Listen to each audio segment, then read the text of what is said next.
Orchinistas! Welcome to the channel Forever Orchids.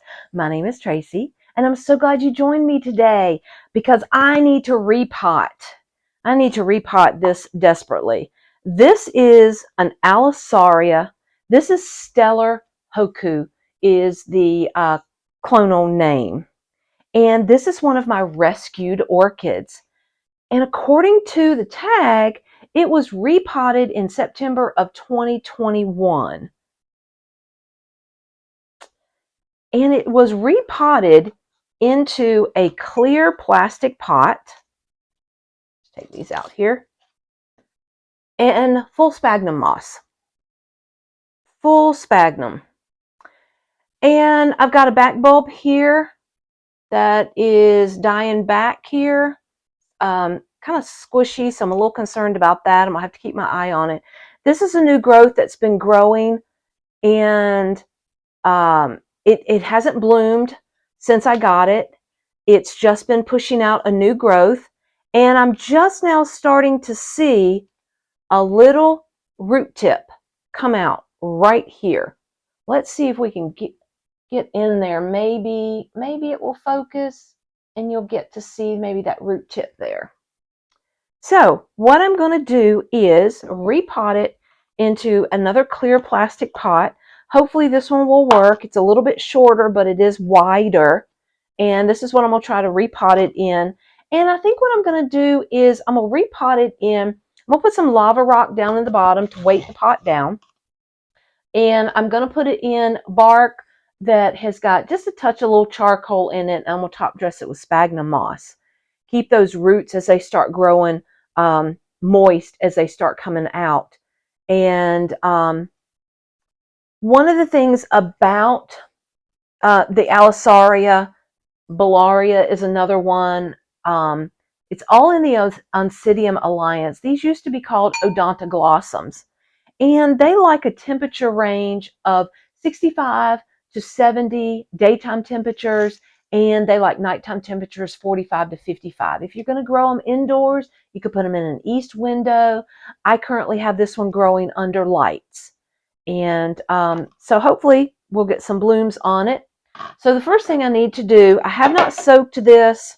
I'm just going to kind of squeeze around the pot here, hold the plant, and pull it out. And look at there. There was so much algae on the side of the pot, I didn't even know there was bark down in the bottom. So this was bark top dressed with sphagnum moss. And it is still very moist. I'll put up on the screen when I last watered this. So I think we'll put up there how many weeks, days that it's been since I watered this. Because it's dry on the top, but that center is still really damp. And I think it would do better if maybe instead of sphagnum moss here, that it was maybe some bark here that might dry out better. I'll get all this sphagnum moss out here and off the top. See if we can't tease some of the roots here with my fingers to get a lot of this bark mixture out. Now, the Oncidium Alliance orchids, they have much smaller roots than your Phalaenopsis and your Cattleyas as far as in diameter. So you can put them in sphagnum moss, and if you notice, the bark itself was broken down, but also it's very small. So I might change it up. I've got here the Power Plus, which is a larger Orchiata bark mixture. And I could use, I don't have any of the neck size down. I ended up buying the Classic, which is much smaller. So I don't really want to use that. Oh, I hate doing this. I feel like we're just breaking off roots here, and this plant needs its root system. Doesn't have much of one anyway. Which it's gonna get some Kelpak now because I'm repotting this. I repot all of my orchids and then I give them a good soak with Kelpak. And I currently have some sphagnum moss over to the side here that is soaking in Kelpak. And we'll probably definitely top dress this. All right, let me show you here the rhizome. All right, so this is a division because this portion here is broken off. And you can see the rhizome growing here, right here, as it comes up to this bulb. And then this bulb here, here, and now this one. I just kind of wanted to show you that. You might hear people talk about the rhizome of certain orchids, and you can follow the rhizome and follow the growth pattern of orchids. Now, Phalaenopsis orchids do not have a rhizome. They are monopodial. They'll grow straight up. Vandas do the same thing. All right, let's move that out of the way here. Clean up my space a little bit, and here's my pot. So I've got some lava rock I can put down in the bottom here, and a little bit of terracotta broken pieces here, just to kind of give me a little bit of a base that will weight the pot down a little bit here. And I'm going to put this in the pot. All right, so this rhizome here was coming here, growing, and it kind of curved. Probably the way this was, this rescue orchid was put on a bench, it started turning and growing towards the light. And I've kept it the same. I've had this growing so that this could grow towards the grow lights here. So what I'm going to do is I'm going to put this portion here up against the side of the pot. Get a little media down in there. Maybe put a little sphagnum moss around these top roots here as I put it up against the side of the pot here. And kind of give it a little turn so that now my new growth here is coming towards the middle of the pot. Let's get some bark mixture going in there. And I'm just going to shake the bark mixture into those roots there, tuck it in with my finger. Maybe a little bit of sphagnum moss layered in there. A little bit of bark. Make sure you get under the rhizome. Give your plant a good base to sit on. And I've also got, if you'll notice here, all right, so this is a dying back bulb. Fine. I think it'll be fine. But I've got the new growth that is coming up. I've got it above the rim of the pot. And that's perfectly fine to have. I don't want to plant it too deep into the pot to where then my rhizome is going to stay wet and rot. I don't want that at all. So be mindful of that when you're repotting your orchids. Pay attention to where your rhizome is. All right, I'm getting some bark around that back here, pressing that bark down a little bit. What that'll do is that will sturdy up the plant in the pot here by compressing on the outer sides the bark mixture. Get some more here around the back. Some more around the front. And then, like I said, we're going to top dress it with some wet sphagnum moss that's been soaking in sea kelp extract to keep some of that moisture around the top.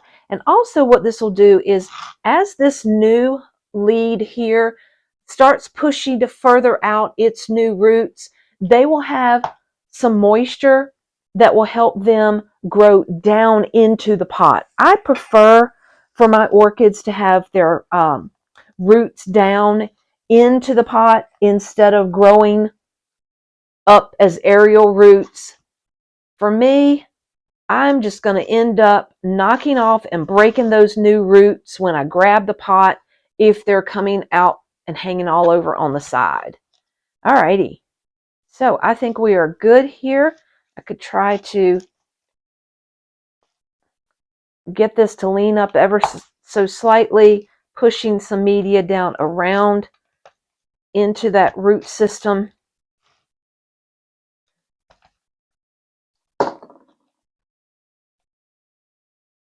And that's good. Doesn't have to, I'm a mess. I have sphagnum moss all over me. But I think that's good. And then what I will do is go back, and like I said, I will show you when I last watered this one, and it is probably going to need a good soak. The reason why is the bark that I'm using, I didn't pre-soak the bark. You want to pre-soak your bark, or if you don't want to, put it in your pot and then soak your plant. The bark for the first couple of waterings will repel water, and I want it to retain a little moisture. You definitely, these pseudobulbs here are starting to shrivel ever so slightly.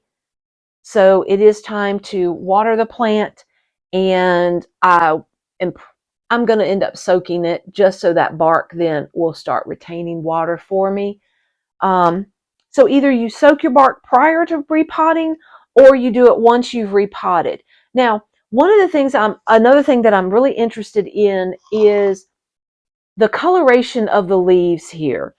I am wondering if this plant is virused. There is a lot of splotchiness to the leaves here. I might have to take a still photograph and put that up on the screen. I have ordered virus testing kits, and when they come in, this may be a plant that I definitely need to test. It would be a good idea. So I'm saying yes, this is going to be one that I'm going to be testing, because I did get this as a rescued plant, and it is very possible, looking at the discoloration in the leaves, the splotchiness, that this is virused. I hope that it's not, because I would really like to see what this looks like flowered. I've got a picture of it, but I'd like to see this in bloom. And what I'm going to do now is the one of the tags here that said it was repotted in July of 2022. I'm going to now mark on here that it was repotted on today's date, and put that on there.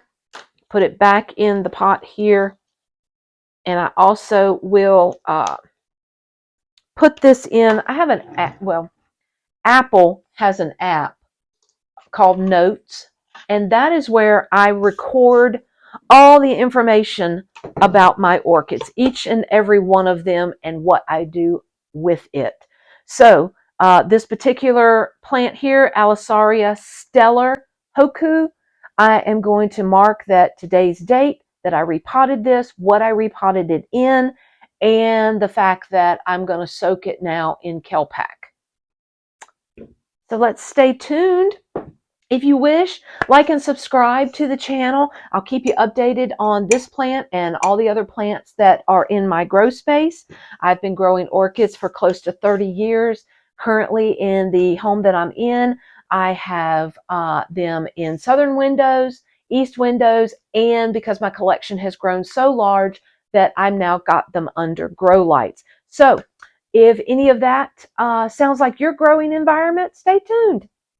And until next time, guys, happy orchid growing. Bye.